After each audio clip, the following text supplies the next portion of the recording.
Hello class, आज का topic है हमारा tuning data warehouse. Unit 5 में मैं आज आपको टॉपिक पढ़ाने जा रहा हूँ data warehousing data mining series में ट्यूनिंग डाटा वेयर हाउस। जैसे कि आप सभी जानते हैं, डाटाबेस की परफॉर्मेंस कैसे इंप्रूव हो सकती है। जब उसके हार्डवेयर और सॉफ्टवेयर में हम कुछ चेंजेस करें, कुछ इम्प्रूवमेंट करें, तब डाटाबेस की परफॉर्मेंस इंप्रूव हो जाएगी। इसके अंदर आता है ईटीएल प्रोसेस, तो आपने पढ़ा ही है, एक्सट्रैक्शन, ट्रांसफॉर्मेशन, लोडिंग।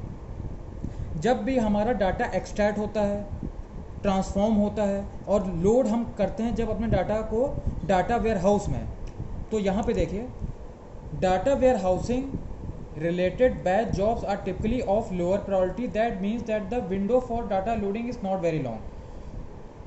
जो हमारा काम है ETL प्रोसेस थ्रू वो तो हो जाता है, लेकिन डाटा को लोड करना डाटा वेयर हाउस में वो टाइम कंज्यूमिंग प्रोसेस है। तो टाइम कंज्यूमिंग प्रोसेस को हम कैसे फास्टर बना सकें। दूसरा है हमारा क्वेरी प्रोसेसिंग। जैसे कि आप सभी जानते हैं कि इसके अंदर रोल ऐप एनवायरनमेंट होता है। रोल ऐप एनवायरनमेंट या किसी भी सिस्टम में अगर हमें क्वेरी प्रोसेसिंग करनी है, आप सभी लोग जानते हैं रोल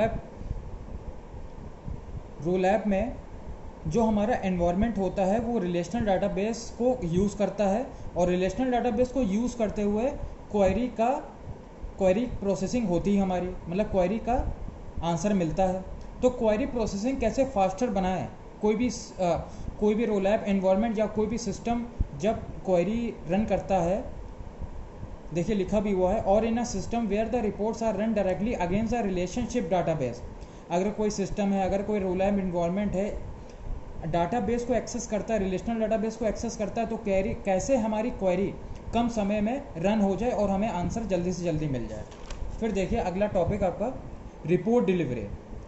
अब जाहिर सी बात है, जब हमारा क्वेरी प्रोसेसिंग स्लो होगी तो हमारी रिपोर्ट जनरेशन भी स्लो होगा, तो हमें इसको भी ट्यून करना पड़ेगा। अब देखिए इधर आइए, ट्यूनिंग स्ट्रैटेजीज़। क्या क्या ट्यूनिंग स्ट्रैटेजीज़ हैं। हमें हार्डवेयर इंप्रूव करना होगा, हमें data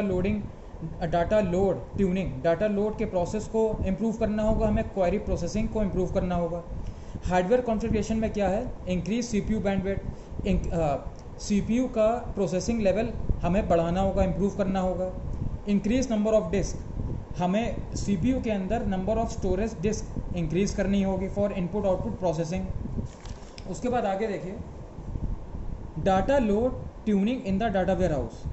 performance can be improved in the amount of time required to load data in the warehouse. मतलब परफॉर्मेंस किसी भी डाटा वेयर हाउस की इम्प्रूव हो सकती है ऑन द बेसिस ऑफ कितनी देर में वो डाटा लोड हो रहा है, और लोड होने के बाद कितनी देर में कोई भी क्वेरी प्रोसेसिंग का रिजल्ट आ रहा है। तभी हमारा डाटा वेयर हाउस में जो परफॉर्मेंस है वो तभी इम्प्रूव हो पाएगा जब इन दो फैक्टर्स पे हम काम करेंगे।